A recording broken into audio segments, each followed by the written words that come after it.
El sol de la mañana pintaba el océano Pacífico con tonos cobrizos y dorados cuando el comandante Wallace Pritchard recibió la transmisión que lo cambiaría todo. Se encontraba en el puente del USNS Goliath, un buque tan especializado que pasaba la mayor parte de su vida operativa en dique seco, esperando misiones que justificaran su existencia. El barco transportaba el tipo de equipo de elevación pesada que hacía que otros oficiales navales silbaran de envidia o negaran con la cabeza ante el costo. Hoy, después de 3 años de relativa inactividad, el Goliath finalmente estaba demostrando su valía. «Comandante, tenemos confirmación visual», informó el teniente Daniels desde la estación de radar, con la voz tensa por algo que podría haber sido emoción o podría haber sido miedo. Pritchard no pudo distinguir cuál era. Las coordenadas coinciden perfectamente con las que nos envió la compañía de cruceros. Pritchard asintió, manteniendo una expresión neutral, a pesar de que la adrenalina comenzaba a fluir por sus venas. Hace 3 días, el crucero de lujo Aurora Pearl estaba pasando por este sector cuando su sonar de escaneo profundo, un equipo de última generación capaz de cartografiar el fondo oceánico con un detalle sin precedentes, detectó algo que no debería haber estado allí. Las lecturas iniciales sugerían un objeto aproximadamente del tamaño de un avión comercial, pero las lecturas de la composición estructural eran todas erróneas. Aleaciones metálicas que no coincidían con nada en sus bases de datos.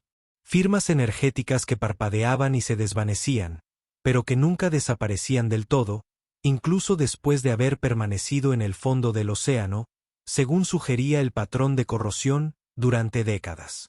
El capitán de la Aurora Pearls, un marinero veterano llamado Harrison Bole, que había pasado 40 años navegando por esas aguas, había enviado los datos directamente al comando de la Flota del Pacífico con un mensaje que era a la vez profesional y claramente preocupante.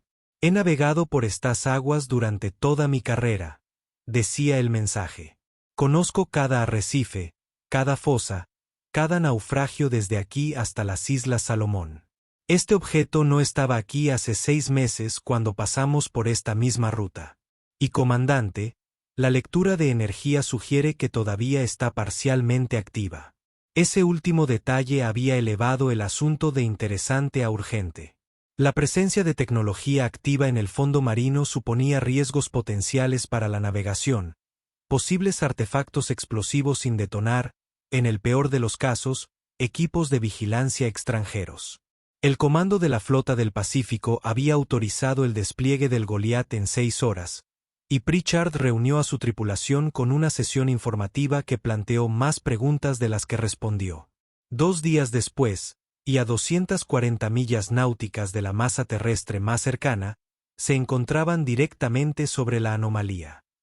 «Desplieguen el ROV», ordenó Pritchard, utilizando el acrónimo de vehículo operado remotamente. «Quiero un análisis exhaustivo antes de comprometernos con una operación de recuperación. Si este aparato está emitiendo algo, necesito saberlo». La tripulación se movió con falta de práctica. En la cubierta inferior, la suboficial Patricia Valdés supervisó el lanzamiento de su dron de reconocimiento de aguas profundas. Una pieza de ingeniería de $50,000 que parecía un pulpo mecánico acoplado a un archivador. El ROV, al que la tripulación había apodado Calamardo por razones que Pritchard nunca llegó a comprender del todo, descendió a las oscuras aguas arrastrando cables de fibra óptica y conjuntos de sensores. En el centro de operaciones, una docena de pantallas se encendieron parpadeando, mostrando múltiples ángulos de cámara y flujos de datos. Pritchard permanecía en el centro de todo, con los brazos cruzados, observando cómo Calamardo descendía a través de capas de océano que iban desde un azul iluminado por el sol hasta un gris crepuscular y un negro absoluto. Profundidades donde la presión podría aplastar un cráneo humano como una cáscara de huevo, donde el frío detendría tu corazón en minutos, incluso si la presión no te matara antes. Al pasar los 500 pies, Valdés informó desde su estación de control. Todos los sistemas funcionan correctamente. La claridad del agua es excelente. Suspensión mínima de partículas. ¿Lecturas de temperatura?, preguntó Pritchard. Temperatura estable a 42 grados Fahrenheit, salinidad normal para esta profundidad. No se detectaron firmas químicas inusuales. El descenso continuó. 1.000 pies 1.500 A esa profundidad, la luz del sol era un recuerdo lejano. Los potentes conjuntos de LED del ROV crearon una esfera de luz diurna artificial que no hizo sino acentuar la profunda oscuridad que se extendía más allá. Ocasionalmente, algo parpadeaba en el borde de la luz. Peces de aguas profundas con cuerpos diseñados para soportar presiones imposibles y ojos que nunca habían visto el sol. Al acercarnos al fondo, anunció Valdés. 2500 pies y cerrando.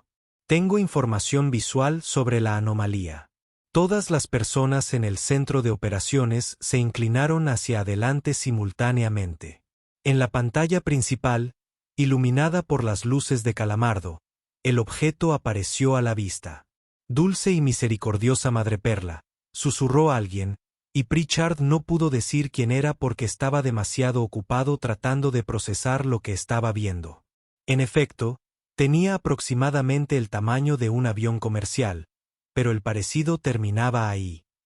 El casco, si es que se le podía llamar así, tenía un diseño aerodinámico que sugería tanto la navegación acuática como la atmosférica. El metal no era acero ni aluminio, sino algo que brillaba tenuemente bajo las luces del ROV, una superficie que parecía absorber la luz en lugar de reflejarla. Lo que deberían haber sido ventanas eran portales oscuros dispuestos en un patrón que no coincidía del todo con ningún diseño de aeronave que Pritchard conociera.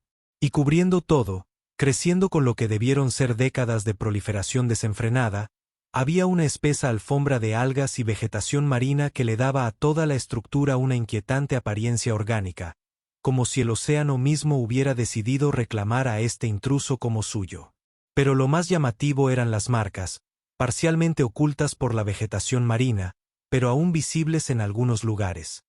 Símbolos que definitivamente no eran ingleses, ni rusos, ni chinos, ni de ningún idioma que Pritchard hubiera reconocido.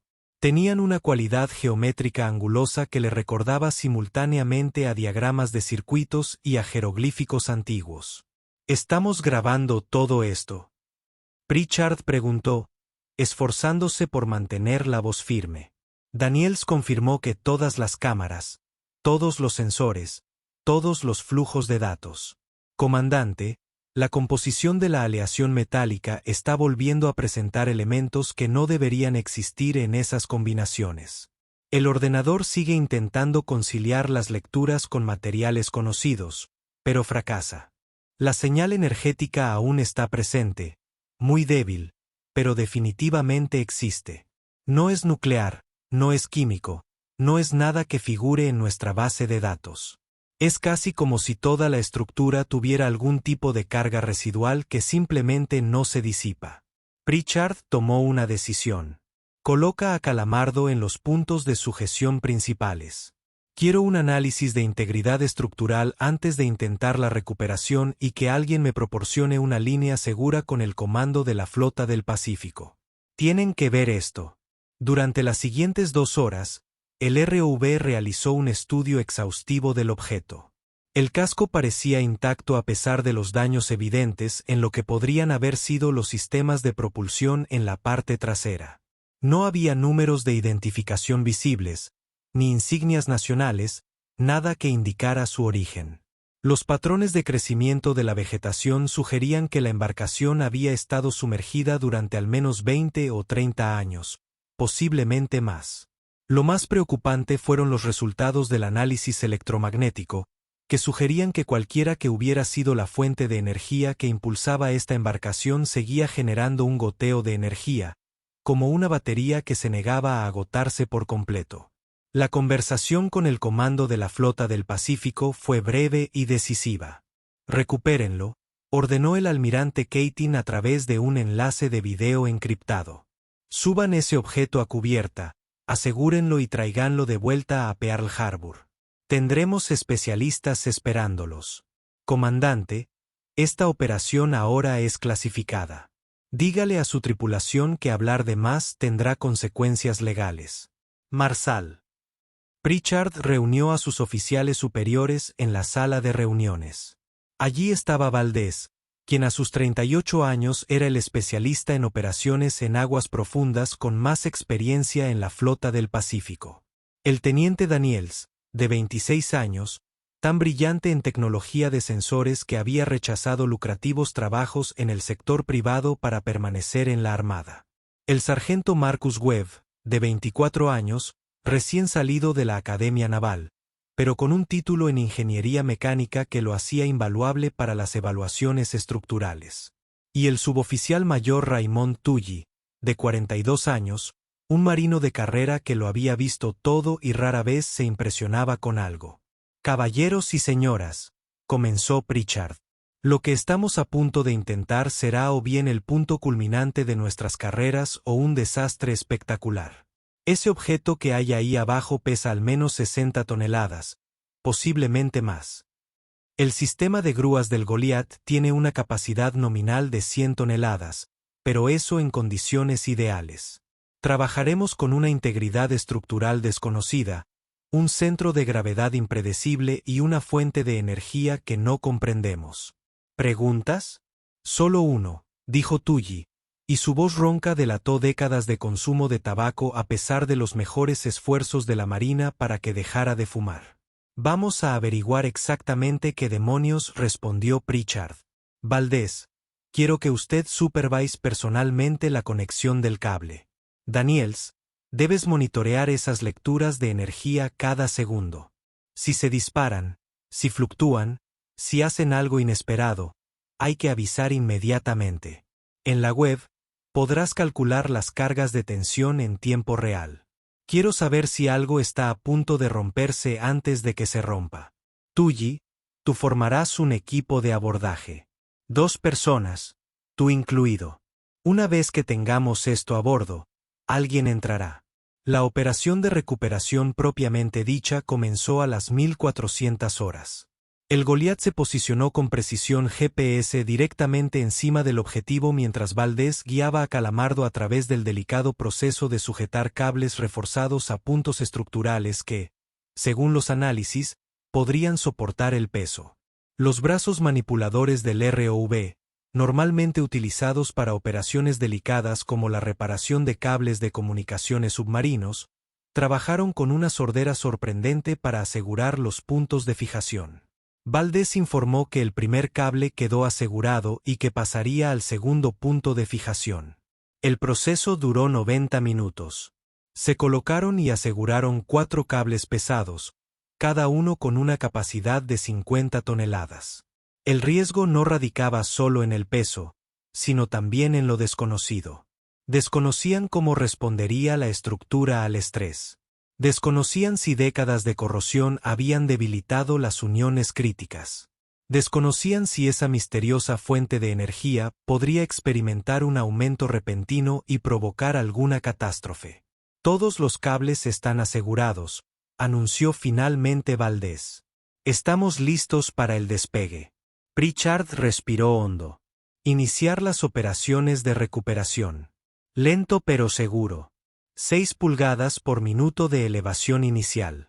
El sistema de grúas del Goliath se activó con un profundo zumbido mecánico que resonó por toda la cubierta.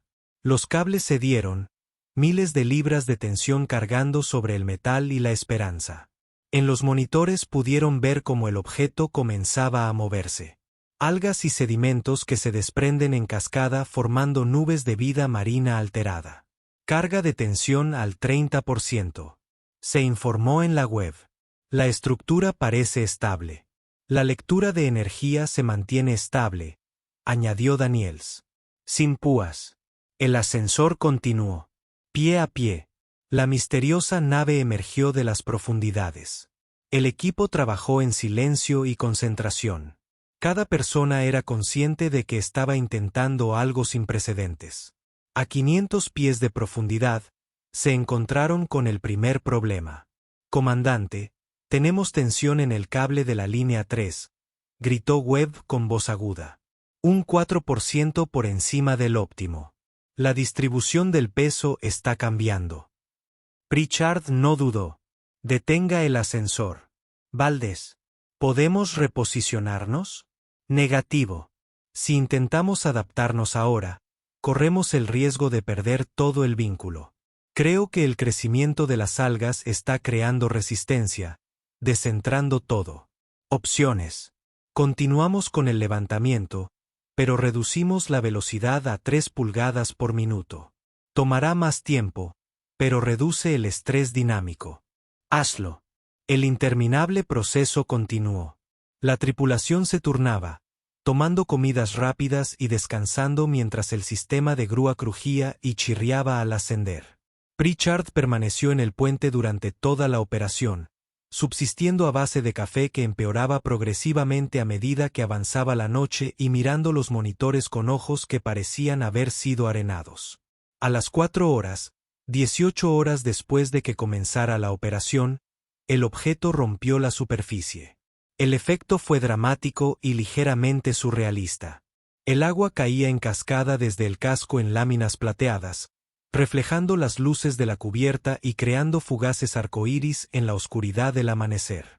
Las algas que habían cubierto la nave colgaban en espesas cortinas verdes, goteando y balanceándose, y el metal liberado del agarre del océano parecía brillar con una iridiscencia que no había sido visible en las imágenes submarinas.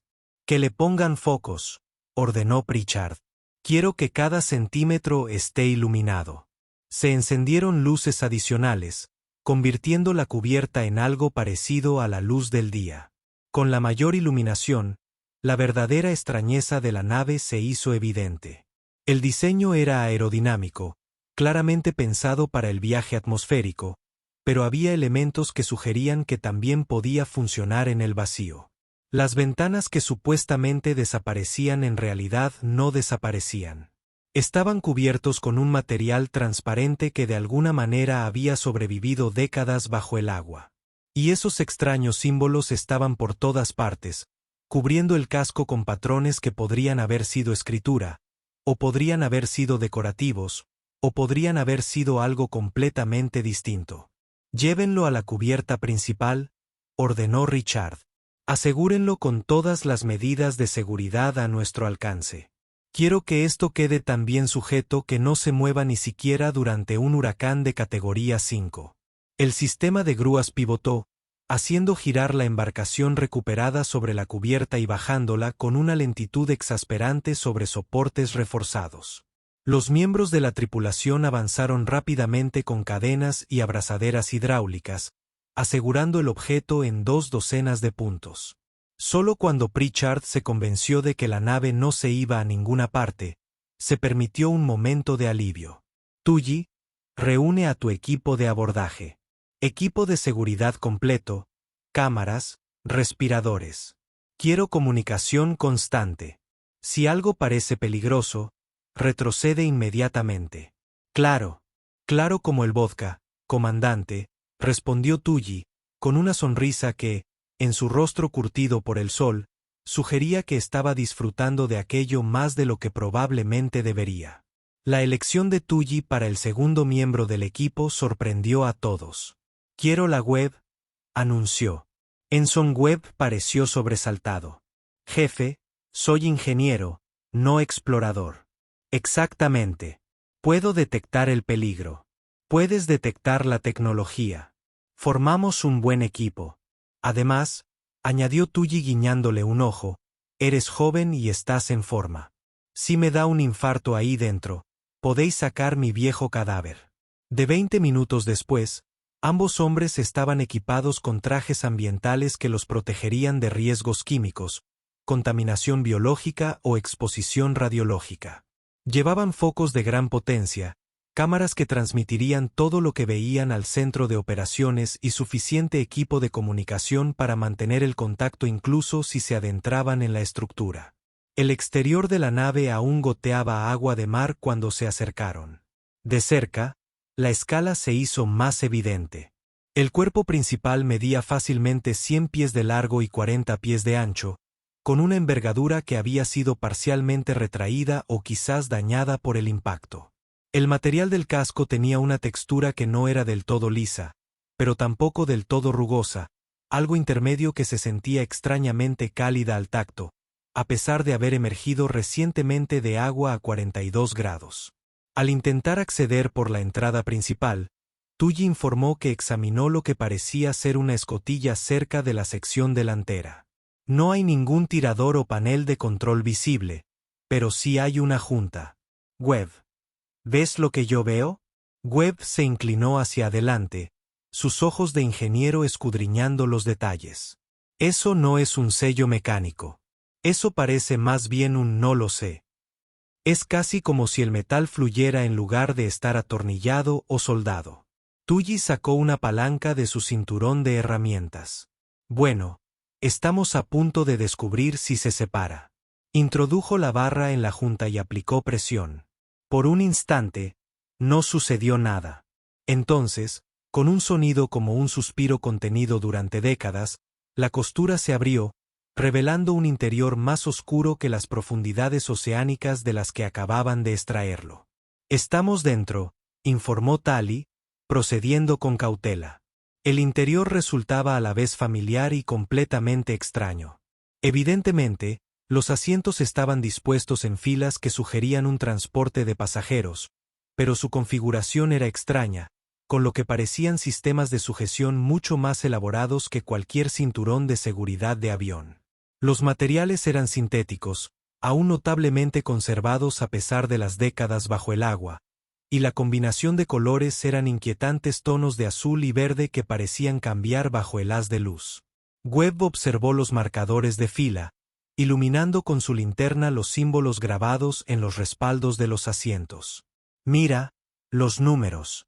Bueno, no son números que usemos, pero sí marcas secuenciales. Esto fue organizado y sistemático. Se movieron por la cabina, mientras las cámaras lo grababan todo. La nave estaba vacía de pasajeros, pero había señales de una evacuación apresurada. Objetos personales esparcidos por los rincones, lo que podrían haber sido compartimentos de almacenamiento abiertos. Por todas partes, esos extraños símbolos, algunos grabados en las superficies, otros mostrados en paneles que permanecían oscuros e inertes. Me dirijo a la cabina de mando, anunció Tully, o al puente de mando, o a la cubierta de vuelo, o como quiera que la llamaran.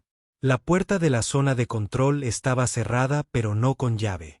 Fue necesario el trabajo conjunto de ambos hombres para forzar su apertura, ya que el mecanismo se había atascado tras décadas de desuso.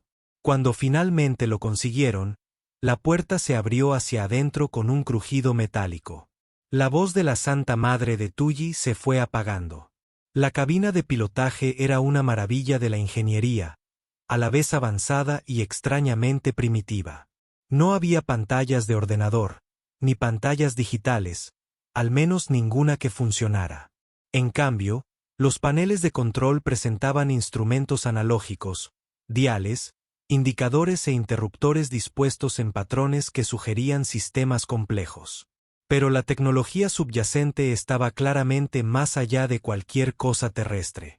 Los materiales, la construcción, la enorme densidad de controles sugerían capacidades que la aeronáutica humana aún no había alcanzado. Y sobre lo que claramente era la estación del piloto, asegurada en un contenedor impermeable que de alguna manera había permanecido sellado a pesar de todo, había un dispositivo rectangular que solo podía ser una cosa. El comandante Webb dijo en voz baja: «Hemos encontrado una grabadora. Parece intacta». De vuelta en el centro de operaciones, Pritchard tomó la decisión de abrir el contenedor inmediatamente. Todos los instintos me decían que esperara a los especialistas, a las condiciones controladas del laboratorio, a los protocolos que aún no existían. Pero el mismo instinto que le había mantenido con vida a través de 3 despliegues en combate y una docena de operaciones peligrosas le decía que lo que fuera que estuviera en esa grabadora debía ser escuchado ahora. El recipiente se abrió con un siseo de presión que escapaba. Dentro, resguardada en una espuma que de alguna manera se había mantenido seca, estaba la grabadora. Tenía aproximadamente el tamaño de un libro de bolsillo, Estaba hecho de la misma aleación misteriosa que la propia nave y contaba con un único control que podría haber sido un botón de reproducción o algo completamente distinto. Con la delicadeza de quien desactiva una bomba, pulsó el control. Durante varios segundos, no sucedió nada. Entonces, con una claridad sorprendente dada la antigüedad de la grabación, surgió una voz. Hablaba en un idioma que ninguno de ellos reconocía, sílabas que eran a la vez suaves y ásperas, fluidas y angulosas. Pero había algo en la cadencia, en el ritmo, en la emoción subyacente que era absolutamente humano. Daniels, espetó Pritchard. Dime que estás grabando esto. Todo, señor. Ya lo estoy sometiendo a un análisis lingüístico, aunque no soy optimista. Escucharon la grabación durante 6 minutos y 43 segundos. Cuando terminó, el silencio en el centro de operaciones fue absoluto. Repítelo, ordenó Pritchard. Y que alguien me ponga en conferencia telefónica a todos los expertos en lingüística de la flota del Pacífico. No me importa qué hora sea ni dónde estén. Esta es ahora la máxima prioridad de la Armada. Fueron necesarias 48 horas de análisis intensivo, consultas con expertos civiles que tuvieron que firmar acuerdos de confidencialidad tan restrictivos que bien podrían haber vendido sus almas, y la aplicación de todos los algoritmos de reconocimiento de patrones del arsenal de la Armada. Pero al final lo consiguieron. No es una traducción completa. El idioma era simplemente demasiado ajeno para eso. Pero suficientes palabras clave, frases críticas, nombres propios que abrieron la puerta a la comprensión. La doctora Sarah Zimmerman, lingüista del MIT, que había sido trasladada en helicóptero hasta el Goliath con 2 asistentes y suficiente equipo informático como para montar una pequeña empresa tecnológica, presentó el resumen en el centro de operaciones. Tenía 52 años, llevaba 3 décadas trabajando en teoría lingüística abstracta y parecía haber envejecido 10 años en 2 días. La oradora se identifica como piloto de transporte. Comenzó diciendo con voz ronca por la falta de sueño. La grabación es un registro de emergencia, lo que llamaríamos una grabación de caja negra. El 2 de mayo de 1971, su embarcación se topó con lo que describen como una perturbación atmosférica catastrófica. En esencia, una tormenta, pero con características que claramente no esperaban. Una de sus unidades de propulsión falló. Se vieron obligados a realizar un aterrizaje de emergencia en lo que llamaron aguas grandes, lo que supongo que significa océano. Un momento, interrumpió Webb. 1971, que coincide con los patrones de corrosión. Pero eso fue hace 54 años. ¿De dónde procedían? Zimmerman le dirigió una mirada que era a partes iguales compasión y algo que podría haber sido miedo. Ensign. Ahí es donde se complica la cosa. La grabación menciona un punto de partida, pero el software de traducción lo sigue marcando como sin sentido. La mejor aproximación que podemos generar es algo parecido a la estrella que era la tercera desde el Sol en el sistema donde comenzamos. ¿Tiene sentido para ti? El silencio que siguió fue roto por la sonora carcajada de Tully, que sonó ligeramente histérica. Doctor, ¿me está diciendo que esa cosa de ahí fuera es una nave espacial? ¿Cómo desde el espacio? Señor Tully, soy lingüista, no ingeniera aeroespacial. Pero los patrones lingüísticos son coherentes con la descripción de un viaje interestelar.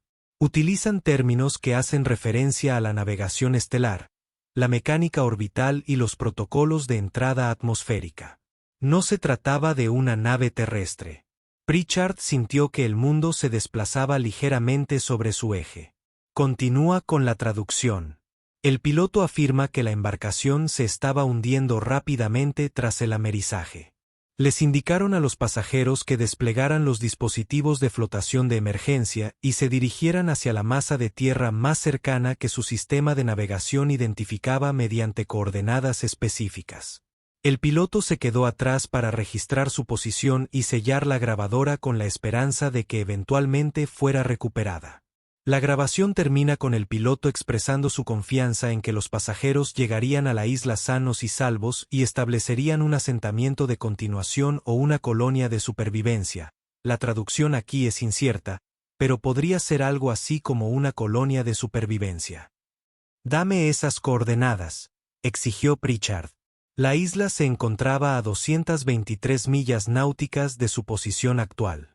En los mapas figuraba como un atolón sin nombre en una región que prácticamente no registraba tráfico comercial.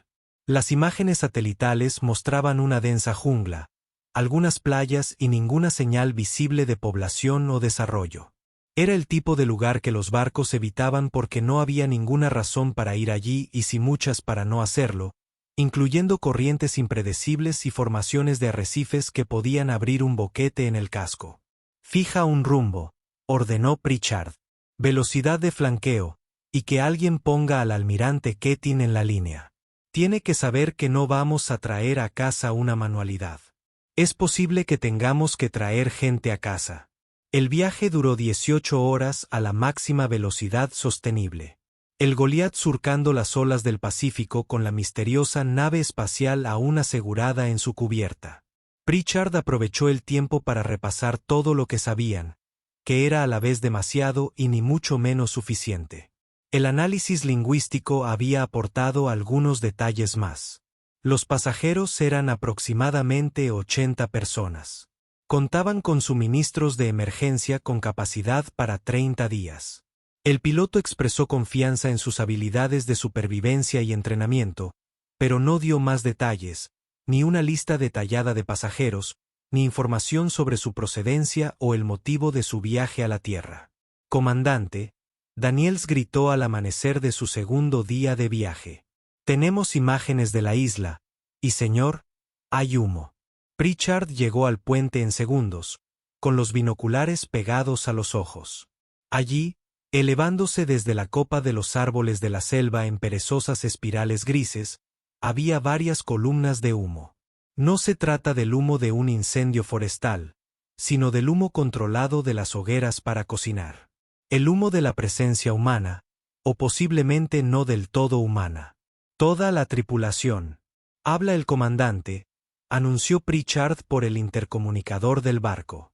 Estamos a punto de establecer el primer contacto con posibles supervivientes del accidente de una nave espacial alienígena. Quiero que todos los que están a bordo de este barco recuerden que estas personas, sean quienes sean, han sobrevivido solas en esa isla durante más de 50 años. Puede que estén asustados. Pueden ser hostiles. Puede que estén desesperados. Nos acercaremos con cautela, con las armas aseguradas y con las manos abiertas. Cualquier miembro de la tripulación que no pueda soportar eso debe presentarse inmediatamente en su camarote porque no toleraré ni vaqueros ni héroes. ¿Queda claro? La isla no tenía un puerto adecuado, así que echaron el ancla a un cuarto de milla de la costa y desplegaron lanchas de desembarco.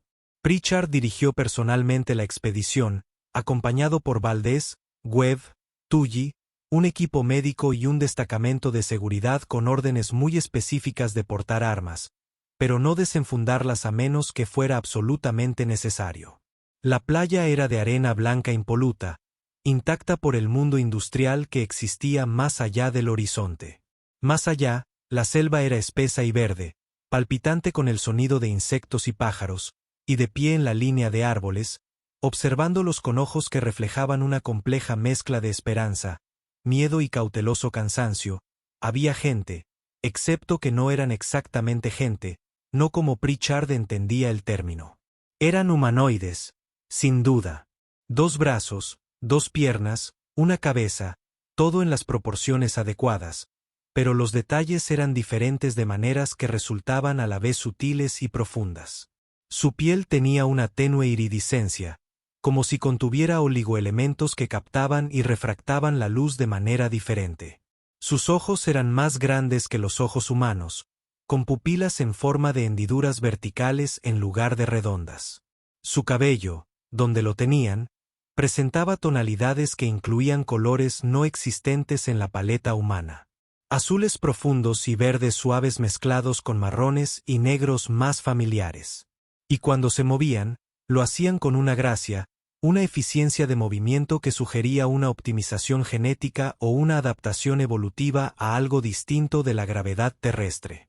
El mayor de ellos dio un paso al frente. Era anciano. Fácilmente tendría entre 80 y 90 años según los estándares humanos, posiblemente más. Su piel tenía la translucidez de la vejez extrema, y sus movimientos denotaban la cuidadosa deliberación de alguien que conserva energías limitadas. Pero sus ojos eran penetrantes, no se le escapaba nada. Y cuando hablaba, su voz poseía una autoridad que trascendía las especies. Lo encontraste, dijo en un inglés con acento pero perfectamente comprensible. Encontraste nuestra embarcación. Llevo mucho tiempo esperando saber que finalmente alguien había venido. Pritchard dio un paso al frente, muy consciente de que ese momento sería registrado, analizado y estudiado durante las décadas venideras. Soy el comandante Wallace Pritchard, de la Armada de los Estados Unidos. Recuperamos su nave espacial del fondo del océano hace 3 días. Hemos encontrado tu grabación. El anciano asintió lentamente. Mi nombre es Kelton. Y aquí añadió una serie de sílabas que la lengua de Pritchard jamás sería capaz de reproducir. Yo era el piloto de esa nave. Esta es mi gente, los supervivientes y sus descendientes. Llevamos en esta isla 54 años terrestres, 7 meses y 16 días. No es que estuviéramos contando, añadió con una leve sonrisa que dejaba ver unos dientes ligeramente demasiado afilados para ser del todo humanos. Su grabación decía que había 80 pasajeros, dijo Pritchard con cautela. 79 pasajeros y un piloto, corrigió Kelton. Sí, muchos han fallecido en los años transcurridos, muchos permanecen aquí y muchos más han nacido. Ahora somos 143. 3 generaciones, comandante. 3 generaciones nacidas en este mundo, sin conocer otro hogar. De la selva emergieron los demás, jóvenes y viejos, hombres y mujeres, aunque incluso esas categorías no eran tan sencillas como podría sugerir la biología humana. Los niños miraban desde detrás de los adultos con esos ojos grandes y curiosos. Los adolescentes, si es que se les podía llamar así, observaban con el cansancio universal de la juventud al enfrentarse a algo nuevo. Y todos, absolutamente todos, miraron al personal naval con una expresión que Pritchard finalmente identificó como una mezcla de esperanza y terror ante la posibilidad de una decepción. Señor Kelton, comenzó Pritchard, luego hizo una pausa. ¿Es señor la forma correcta de tratamiento? Bastará, dijo el viejo piloto con diversión. Hemos dedicado décadas a aprender vuestro idioma a partir de los escasos materiales que han llegado a la costa a lo largo de los años. Hace 9 años se abrió un contenedor de transporte cerca de nuestra isla. Contenía, entre otras cosas, varias docenas de libros de texto de inglés. Mi gente aprendió mucho de esos libros, aunque sospecho que nuestra gramática tiene extrañas lagunas. Su inglés es extraordinario, señor. Señor Kelton, mi barco puede alojar a su gente. Podemos devolverle la vida en la civilización, con atención médica, alimentación adecuada, vivienda, todos los recursos de la sociedad moderna. Kelton se giró para mirar a su gente, su mirada recorriendo 3 generaciones de supervivientes que habían hecho de esta isla su mundo. Cuando se volvió hacia Pritchard, sus ojos ancianos estaban húmedos. Comandante, debe comprender que muchos de nosotros, especialmente la generación mayor, no hemos soñado con otra cosa que con el rescate durante 5 décadas. Hemos mirado al cielo y hemos tenido esperanza.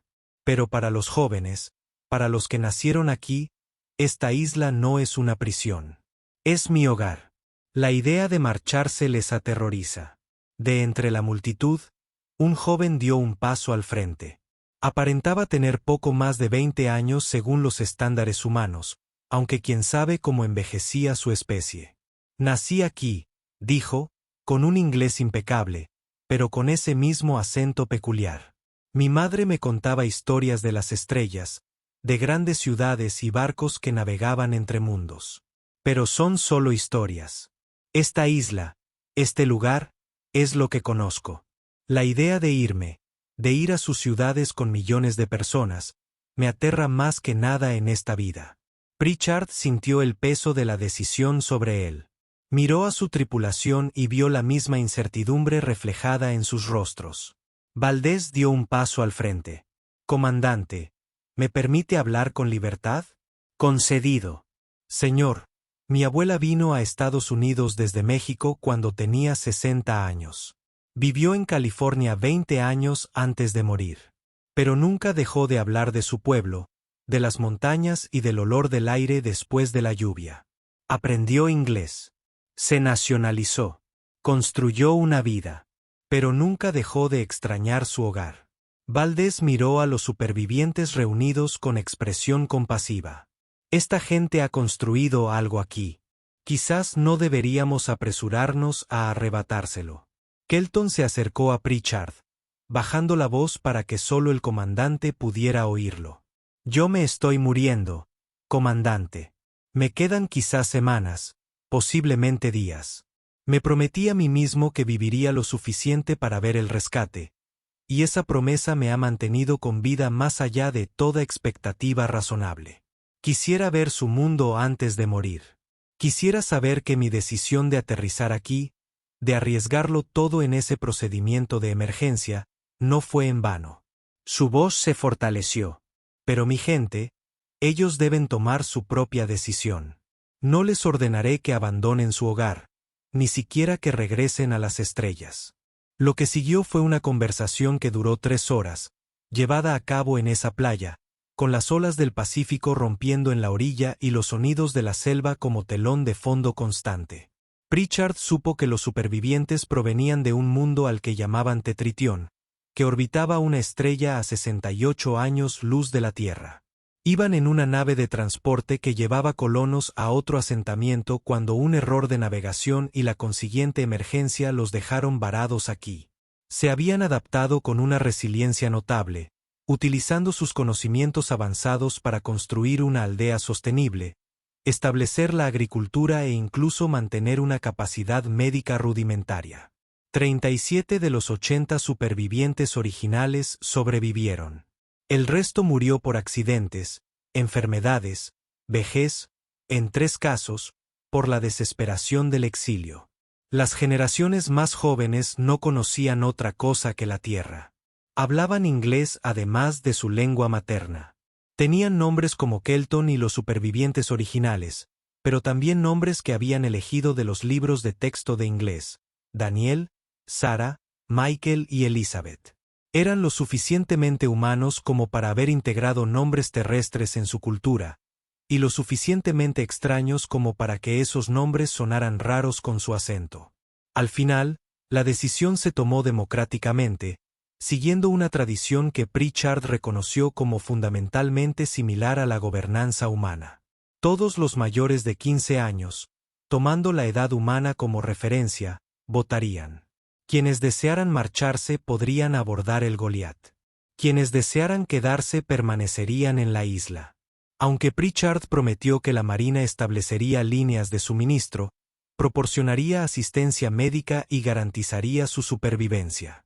La votación fue abrumadora. De las 109 personas con derecho a voto, 86 optaron por marcharse. 23, todas menores de 30 años excepto una, optaron por quedarse. La única excepción fue una mujer llamada Sarit, de 42 años, explicó que se había casado con la isla con la misma certeza con la que uno se casa con una persona, y que no renunciaría a ese compromiso. La evacuación duró 2 días. Los supervivientes empacaron lo que pudieron cargar: objetos de valor sentimental y artículos de primera necesidad. Celebraron ceremonias en las tumbas de quienes habían fallecido a lo largo de las décadas, pronunciando palabras en su lengua materna que no necesitaban traducción. Se detuvieron en la playa y contemplaron la selva que había sido prisión, paraíso y hogar, y muchos lloraron. Kelton fue de los últimos en abordar la lancha de desembarco. Se movía lentamente, con la ayuda de Webb, quien se había ofrecido voluntario para asistir al anciano piloto. Al llegar a la orilla, Kelton se detuvo y volvió a mirar la isla por última vez. «Aterricé aquí porque no tenía otra opción», dijo en voz baja, dirigiéndose a Webb, pero claramente pensando en todos. Tomé la mejor decisión posible con la información que tenía.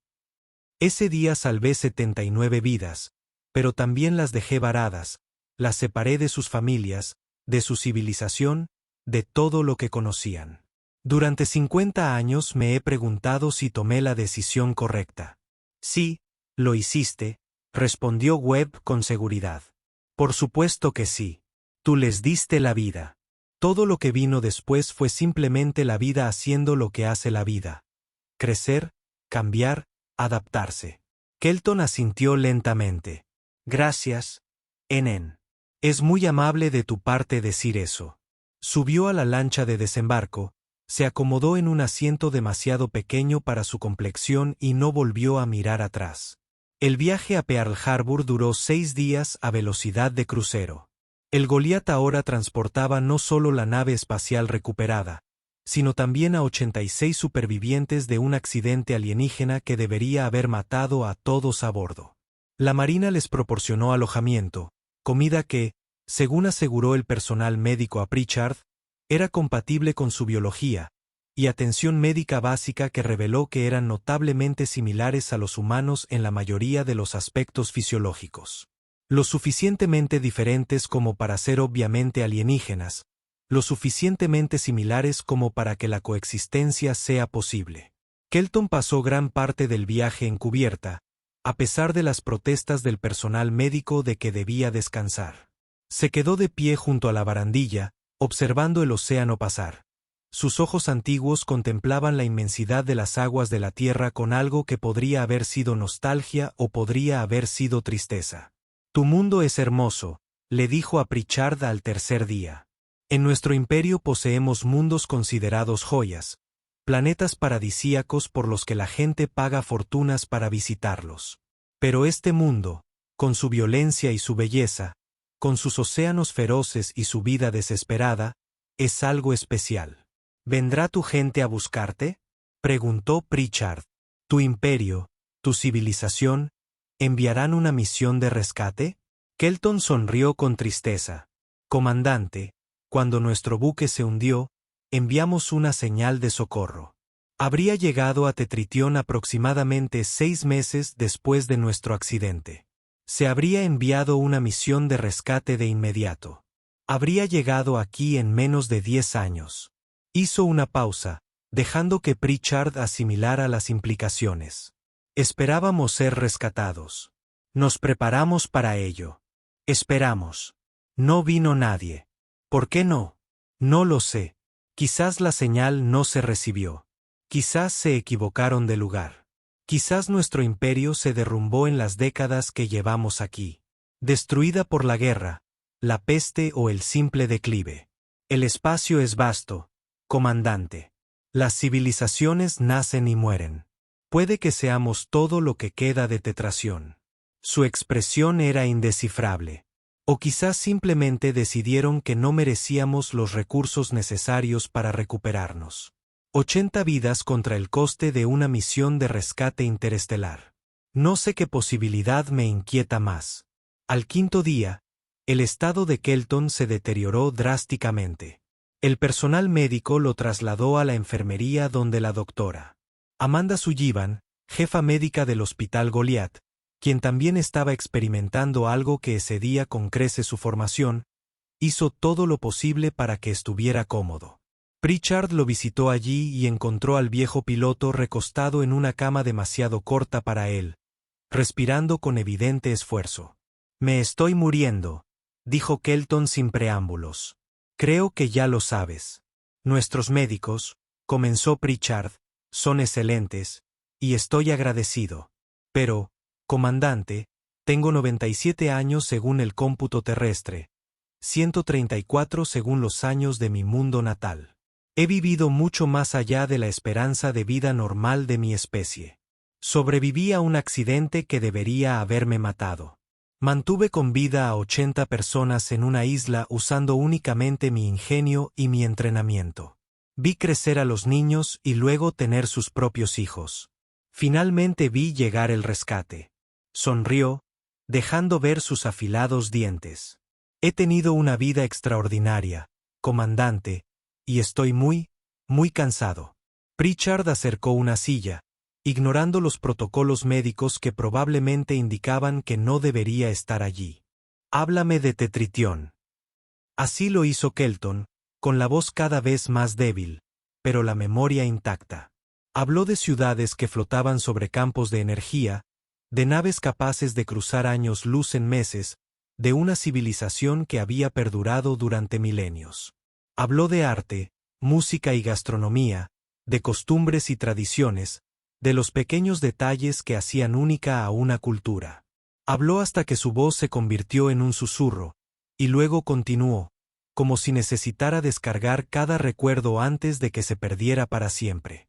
Y entonces, entre un suspiro y el siguiente, el piloto Kelton de Tetritión murió a 78 años luz y 54 años de su hogar, en una sala de acero de una nave humana en medio del Océano Pacífico.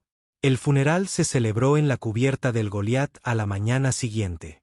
Los supervivientes se reunieron y cantaron una melodía tan hermosa como inquietante. Palabras en un idioma que solo ellos entendían. Pritchard había ofrecido un entierro tradicional en el mar, pero los supervivientes se negaron. Querían que el cuerpo de Kelton fuera llevado a tierra para ser enterrado como es debido. La tierra del mundo que se había convertido en su tumba y su legado. Cuando el Goliat finalmente llegó a Pearl Harbor, lo hizo bajo un dispositivo de seguridad sin precedentes, incluso para los estándares militares. Todo el puerto había sido evacuado. La prensa se mantuvo a kilómetros de distancia. Se construyeron instalaciones especiales prácticamente de la noche a la mañana para albergar tanto la nave recuperada como a sus supervivientes. Y esperándolos en el muelle estaba el almirante Keating, junto con una tropa de altos mandos. Los supervivientes desembarcaron con dignidad, bajando por la pasarela con la cabeza en alto. No fueron recibidos con hostilidad, sino con una cálida bienvenida por parte del personal médico, los enlaces culturales y los equipos de expertos reunidos apresuradamente, quienes intentaban seguir protocolos de primer contacto que nunca habían existido fuera de la ciencia ficción. El gobierno, hay que reconocerlo, manejó la situación con relativa serenidad. Los supervivientes no fueron encarcelados, ni confinados, ni tratados como especímenes. Se les proporcionó alojamiento en una instalación segura pero confortable, recursos y educación sobre la sociedad humana. Lo más importante es que se les ofreció una opción. Podían solicitar asilo, podían convertirse en residentes de la Tierra, podían construir nuevas vidas en este extraño mundo que se había convertido en su hogar. Tras el accidente, 85 personas, los únicos supervivientes tras la muerte de Kelton, decidieron quedarse. ¿A dónde más podrían ir? Durante el año siguiente, Pritchard observó desde la distancia cómo los supervivientes se integraban en la sociedad humana con resultados diversos. Algunos, sobre todo los más jóvenes nacidos en la isla, se adaptaron rápidamente, y su naturaleza alienígena se convirtió en algo simplemente exótico en lugar de amenazante. Otros tuvieron dificultades. Las ciudades humanas les resultaban abrumadoras, las costumbres confusas y la política incomprensible. Los primeros meses fueron los más difíciles. Los supervivientes tuvieron que aprender sobre moneda y comercio, sobre normas de tráfico y redes sociales, sobre supermercados y facturas de electricidad. Cosas sencillas que los humanos daban por sentadas se convirtieron en revelaciones o en obstáculos. Una superviviente, una mujer llamada Talita, que tenía 30 años cuando ocurrió el accidente, sufrió una crisis nerviosa en un centro comercial. Abrumada por la enorme cantidad de productos y la multitud, regresó al centro provisional y no salió de su habitación durante 3 días. Pero también hubo éxitos. Un joven llamado Han, nacido en la isla hace 22 años, anteriormente, descubrieron que tenía un don para la programación informática. La estructura lógica resonó con algo en su arquitectura neuronal. En 6 meses, trabajaba como consultor para una empresa tecnológica en Seattle. Su apariencia alienígena se disimuló gracias a las políticas laborales de integración que el gobierno había fomentado discretamente. Una adolescente llamada Lisa se fascinó con el arte humano, pasando horas en museos absorbiendo estilos y técnicas sin equivalente en la cultura tetriciana. El gobierno estableció un programa especial de integración con trabajadores sociales, psicólogos y asesores culturales, quienes trabajaban sin precedentes ni manuales. Cometieron errores. Sin duda, hubo preguntas insensibles, suposiciones inapropiadas y políticas que no consideraron diferencias biológicas o culturales fundamentales. Pero lo intentaron, y el intento fue importante. Les ofrecieron un complejo en Montana, lo suficientemente aislado para garantizar su privacidad, pero lo suficientemente cerca de la civilización para acceder a los recursos. El terreno era hermoso, con colinas onduladas y arroyos cristalinos, bosques que les recordaban a la isla sin la densidad claustrofóbica de la selva. Se les otorgó la ciudadanía no solo como un gesto político, sino como un reconocimiento genuino de su condición de habitantes de la tierra. Estudiaron, sí, pero con consentimiento y compensación. Y poco a poco, con cuidado, comenzaron a compartir sus conocimientos, tecnología que a veces superaba en siglos la capacidad humana, pero que resultaba inútil por la falta de infraestructura de apoyo. La transferencia de tecnología fue frustrante para ambas partes. Los supervivientes comprendían principios de generación de energía, ciencia de los materiales e ingeniería biológica que la ciencia humana apenas comenzaba a teorizar. Pero ese conocimiento existía en un contexto, como parte de un ecosistema tecnológico que se había desarrollado durante milenios. Intentar implementar diseños de reactores de fusión con las capacidades de fabricación humanas era como intentar construir un teléfono inteligente con herramientas de la época victoriana. Posible en teoría, imposible en la práctica. Aún así, hubo avances, pequeños progresos en la ciencia de los materiales, nuevos enfoques para la eficiencia energética y técnicas médicas que salvaron vidas. Los supervivientes fueron generosos con sus conocimientos, quizás comprendiendo que su supervivencia en la Tierra dependía de volverse valiosos en lugar de una amenaza.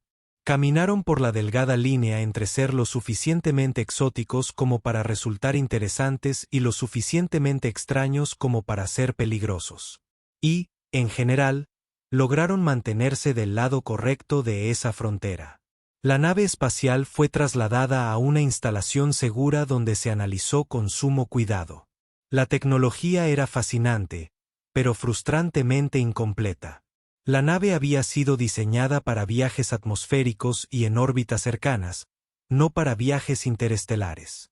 La fuente de energía, que los ingenieros finalmente determinaron que era un reactor de fusión que utilizaba principios que la ciencia humana podía comprender pero no replicar del todo, se había deteriorado irreparablemente.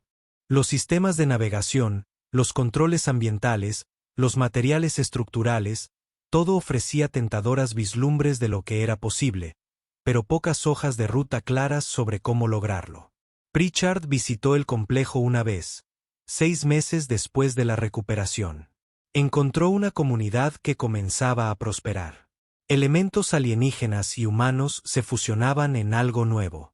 Los supervivientes habían mantenido su identidad cultural al tiempo que adoptaban aspectos de la vida humana que les resultaban útiles.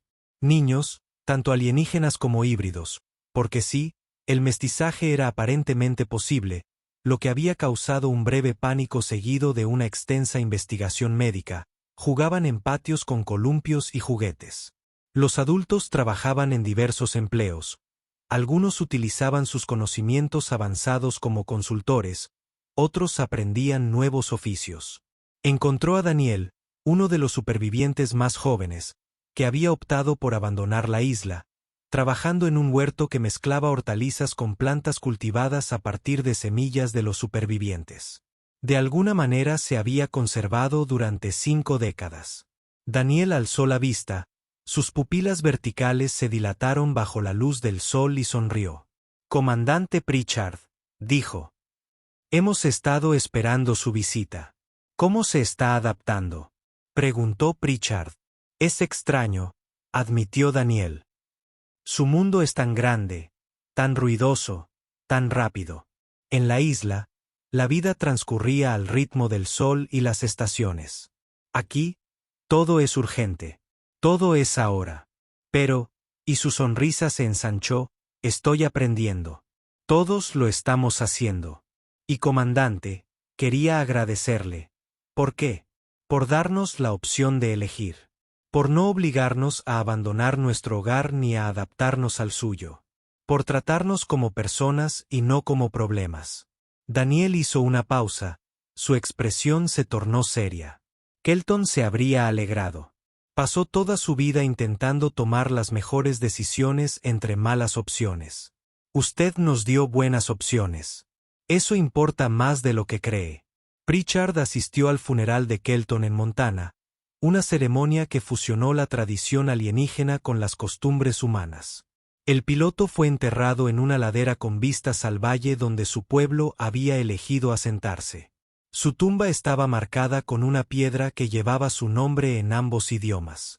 Los supervivientes hablaron de su vida, su sacrificio, su liderazgo. Y Pritchard, a petición de la comunidad, también habló. Solo conocí al piloto Kelton durante unos días, comenzó a decir, dirigiéndose a una multitud de rostros desconocidos que, de alguna manera, se habían vuelto familiares. Pero en ese tiempo, aprendí algo importante. El liderazgo no se trata de tener todas las respuestas. No se trata de ser perfecto o infalible. Se trata de tomar la mejor decisión posible con la información disponible.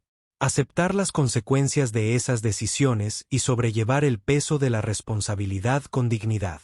Kelton hizo eso durante 54 años. Salvó 79 vidas. Guió a su gente a través de circunstancias imposibles.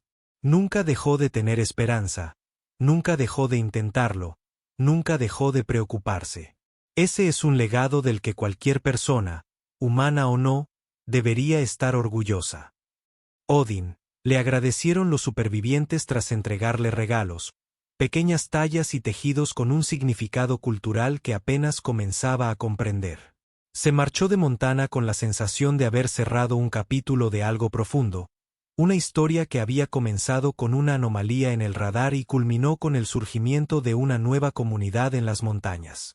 El comandante Wallace Pritchard se retiró de la Armada 2 años después de recuperar la nave espacial, alegando motivos personales ajenos a la política y relacionados con el peso de los secretos, que se hacía cada vez más agobiante. Se mudó a Colorado, aceptó un puesto de profesor en una pequeña universidad e intentó llevar una vida tranquila. Pero una vez al año, el 2 de mayo, recibía un paquete de Montana. Dentro había fotografías de la comunidad, noticias sobre el crecimiento y el aprendizaje de los niños, información sobre matrimonios, nacimientos y defunciones, y una nota manuscrita de diferentes miembros de la comunidad agradeciéndole la oportunidad que les había brindado. La nave espacial permaneció en esas instalaciones seguras, estudiada por ingenieros que dedicarían sus carreras a comprender la tecnología que podría impulsar a la humanidad a las estrellas. Los 23 supervivientes que permanecieron en la isla fueron monitoreados por satélite, recibieron suministros mediante discretos lanzamientos de la Armada y se les permitió vivir en paz. Y la historia de lo que se había encontrado en el Océano Pacífico permaneció clasificada, un secreto guardado por gobiernos que comprendían que el mundo no estaba preparado por la verdad. Pero en aquella ladera de Montana, bajo un mojón de piedra con un nombre en una lengua alienígena, el legado del piloto Kelton perduraba. Se había estrellado en un mundo alienígena, había salvado a su gente, y en su último acto, había enseñado a la humanidad una lección sobre las decisiones y sus consecuencias que resonaría a través de las generaciones. El universo era vasto. La vida era frágil.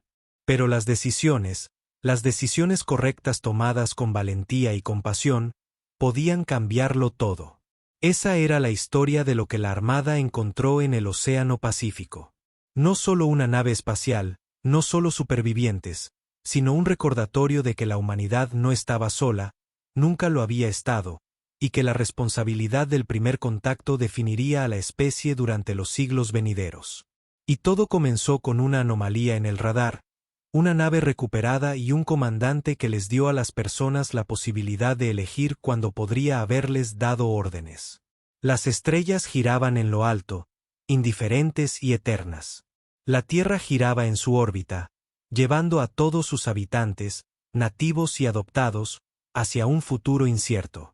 Y en Montana, en un valle donde los supervivientes alienígenas finalmente habían encontrado la paz, el viento traía el aroma de dos mundos fundiéndose en algo nuevo. La historia era mucho más larga. Todo había terminado. De hecho, apenas comenzaba. Pero esa, como se suele decir, es una historia para otro momento. Fin.